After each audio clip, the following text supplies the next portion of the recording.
Hello everyone and welcome to the Movie Fanatics. My name is Brannick. 65 million years ago, a big rock hit the earth or something and killed the dinosaurs, I guess. But what if that wasn't true? What if dinosaurs were still around and living in a zoo? Enter John Hammond, a guy who used technology to figure out how to clone dinosaurs. He creates a theme park called Jurassic Park on this island. Its flagship dinosaur and the one on its logo is the T-Rex, a dinosaur that lived during the, you guessed it, Cretaceous period. Things go haywire at Jurassic Park, people are killed, boo-hoo, no more park. Then there were two sequels where they go to a different island where the dinosaurs were supposedly made, even though in the first one, we're told that the dinosaurs were born on the first island. Whoops. In Jurassic Park 2, Jeff Goldblum and some other guys go to the second island and a T-Rex eats a dog. In Jurassic Park 3, there's a Spinosaurus or something, and then a dinosaur says Alan. Alan! Jurassic Park 3 came out in 2001, and then nothing really happened with the series for a while. I wonder why. I'm alright with Jurassic Park 2 and 3, they're just pretty mediocre, and they don't hold a candle to the original. Then, in 2015, another Jurassic movie was released at theaters, entitled Jurassic World. All the Jurassic films take place in the same universe, and they're all technically a part of the same series, but I consider the two, soon-to-be three Jurassic World movies to be kind of a sub-series that's connected to the Jurassic Park movies, but not at the same time. After the incredible success of the first park, the brilliant minds of the Jurassic universe decide to do it again and make another park, this time better and more modern. One of my favorite parts of this movie is seeing the park be successful for a while before history repeats itself. They have a SeaWorld-esque tank for the Mosasaurus, and the T-Rex eats goats for fun. Of course, the main focus of this movie is the Indominus Rex, the genetically modified dinosaur that's just really great at killing things. Perfect for a zoo. Also, spoilers. Our main characters are Chris Pratt, Claire, Kid 1, and Kid 2. Claire is one of the people in charge of the park, and Chris Pratt is like a raptor trainer guy. Kid 1 and Kid 2 are Claire's nephew and nephew. Kid 1 is all teenager, and Kid 2 is all dinosaur nerd. Our dinosaur characters are Blue, the Velociraptor, and the Indominus Rex. The Indominus Rex is our main antagonist, and Blue and his posse decide whether they're going to be good or bad whenever they feel like it. Our story starts because the Indominus Rex breaks out of its pen because it hid from the thermal sensors somehow. Chris Pratt and some other guys go in and realize that it's still in the pen, and they open a door to get out. How big is the door, you might ask? Well, about Indominus Rex size. The Indominus breaks out, eats a few folks, and is now loose on the island. Great. Kid 1 and Kid 2 conveniently disobey the order to return from the pods, and almost get eaten by the Indominus. Also, it can camouflage. It can camouflage! I know. But they escape. The Indominus Rex kills some sauropods for fun, apparently, and then some pterosaurs escape from their enclosure. The pterosaurs run rampant in the main park, and they kill the babysitter in the most gruesome way by dragging her around for about a minute, and then she gets eaten by the Mosasaurus. Jeez. The Indominus Rex is causing just so many problems, so Chris, Claire, and the kids go and team up with the raptors to go stop it. And we get one of the coolest moments in the entire franchise when Chris is riding on his motorcycle with the Velociraptors. But oh no, the Indominus Rex is part Velociraptor for some reason, and he convinces the other Velociraptors to change teams and start attacking the humans. But our heroes get away, and they meet up with the Raptors again and convince them to change teams again. But the Indominus isn't the biggest fan of that, so they start to fight. But it's the Indominus versus 3 Velociraptors, so they need to call in reinforcements. I legitimately didn't know what Claire was going to get out of Paddock 9 until she lit the flare. The lighting and the music when the T-Rex steps out of the paddock is just so great. I love it. I know this whole moment is basically just for fan service, but come on, it's Rexy. Rexy dies. But Rexy doesn't actually die, and she decides that she's going to keep fighting the Indominus because the script said so. The Indominus is cornered by Blue and Rexy when all of a sudden the Mosasaurus realizes that she's tired of her neighbors making such a racket and puts a stop to it. Chris and Claire basically walk out into the sunset, Rexy roars, and then the credits roll. There is a lot to unpack here. This movie is kind of bad. First off, the dialogue is just a little weird to me. I mean, most of it is okay, but occasionally there'll be a joke or a little moment that is just awkward. It can camouflage! We need more.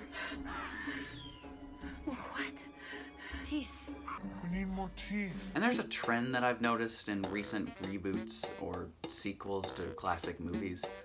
There's a whole lot of fan service, tons of references and callbacks to the classic movies to appeal to the fans of those classics. Star Wars did it, Indiana Jones did it, and this movie really does it. There's the scene where the kids go to the visitor center from the first Jurassic Park, and while it's cool to see how nature has completely taken over man's creation, one of the central themes of the first movie, it adds next to nothing to the story.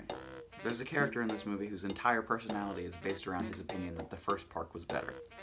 Yeah, one could argue that the T-Rex being in the final battle is fan service, but the T-Rex is a central part of the series to a point where her absence for most of this movie just feels odd. The Indominus Rex is this ultimate man-made dinosaur, which is why it makes sense for the final battle to be against a real dinosaur, which is why I don't really like the Mosasaurus killing the Indominus. I think Rexy should have brought down the Indominus. Rexy has been the dinosaur to conquer man over and over on Isla Nublar from the very beginning, so it would make sense that she destroys the personification of man playing God. Life finds a way, that's always been the theme. But instead, the Indominus Rex's death is played as a joke. Though I do like Rexy getting her island back at the end of the movie. That is thematically appropriate. You know, if I was a dinosaur, I'd want to drive a Mercedes. There is so much product placement in this movie. Product placement is nothing new. Movies are expensive, and a great way to fund your gigantic summer dinosaur movie is to have companies pay to put ads in your movie. Again, this has been a thing for years. Reese's Pieces exploded in popularity after E.T. Normally, though, there's not this many brands, and they're featured much more subtly. Every single car in this movie is a Mercedes. You might think, if there's all these real-world brands, wouldn't it make the movie seem like it takes place in the real world, leading to greater immersion? No! I keep getting pulled out of the movie because every 2 seconds there's a Mercedes logo. And it's not even subtle. Some of the Mercedes plugs look just like a car commercial instead of a sci-fi action movie. It's not just Mercedes either. This movie is just brand after brand after brand. Chris Pratt drinks Coca-Cola, so should you. Kid 1 bought Beats, so should you. Blue dies in a Starbucks, so should you. Oh, I'm sorry, not all the cars in this movie are Mercedes. The kid's parents drive a Nissan. I guess I have to acknowledge this scene. Verizon Wireless presents the Indominus Rex. Oh, that is so terrible. No, movie, you don't get a pass just because you made a joke about how bad the product placement is. It just feels gross. Now for some positives, because I do actually like this movie. First of all, the effects are phenomenal. That's to be expected nowadays, but the lighting and the shadows, just the way everything is worked is just awesome. Seeing the way these classic dinos are so cleanly animated is super cool. Don't get me wrong, I love the blend of practical models and CG in the first movie, but I also like how they look here. As dumb and stupid as the story is, I still really enjoy it. It's just really simple. An OP dinosaur is loose on the island and the humans have to track it down. And I do like that the subplot about the raptors resurfaces in Jurassic World too. I really love seeing how different the new park and the old park are. Jurassic World is more successful, but with the notable absence of the charm and wonder that the first park had, even if it never opened. I think a moment that represents this really well is when the Jurassic Park theme plays over a wide shot of the park. The music that was once used to represent the wonder and awe of being in the presence of a dinosaur is now used in this wide shot of the clean and modern park. Very successful, but the magic is clearly gone. As much as I praise the CGI, I do miss the practical models. They were just so impressive. To my knowledge, the only one in this movie is the scene where the Apatosaurus dies. The sound design is also really cool. I love that they gave the Indominus Rex a really rough and artificial sounding roar, and it's juxtaposed nicely by the T-Rex's very natural roar. I just love the final battle so much, and I always laugh at this part where Rexy gets slapped. I feel like a broken record at this point, but I just love the use of Rexy in this battle. She's the exact opposite of the Indominus Rex, like I keep repeating. That kinda goes for Blue too, but it's more interesting to use Rexy as an example. The Indominus is a sickening whitish gray and looks fake and man-made, while the T-Rex is a natural brown. I just love how you're supposed to contrast the two.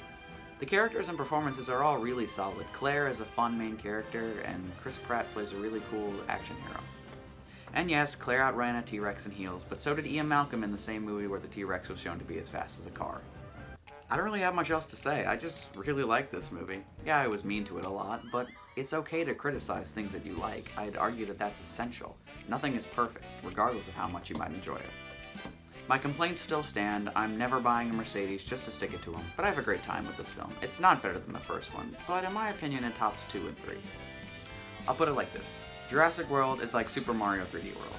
Yeah, on the surface it might seem bland and uninspired, but once you play it, or watch it, you realize that it's something special and a lot of fun.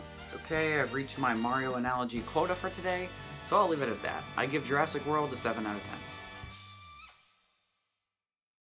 Hey everyone, thanks for watching. I have a quick update about the larger project that I've been teasing for over a month now. Jeez. I'm gonna give it a name. I'm just gonna call it Project W, just for convenience. Project W is still on, but I should probably tell you guys why it keeps getting delayed. I'm not gonna tell you what it is, but it just has some of our friends in it, and it's summer, which means people are out of town. We just haven't been able to find a day where all 10 people can get together to film this thing. The script is done, all the prep work is done, we just have to find a day to film it. That means you guys are gonna have to wait a little longer than even I would have expected when I first announced it. The earliest we can film this video is July 26th, so expect it hopefully shortly after that. I just hope we get it done before mid-August where everyone has to go back to school. I really am excited, I really want this to happen. I've been planning this for months now, and I just hope we can do it. You can hopefully expect a standard video from me one more time before I focus all my work on this project. And me and Braden filmed a video the other day that will hopefully come out soon if I find time to edit that. But I'm going to hope that there's not a content drought before the video comes out. Project W, that is. If you're from the future and you don't see Project W on our page, that means it never happened. And if it did, you should go check it out. Okay, I have to go make a Spider-Man ranking, so I'm gonna go do that. This is Brannick from the Movie Fanatics, signing off.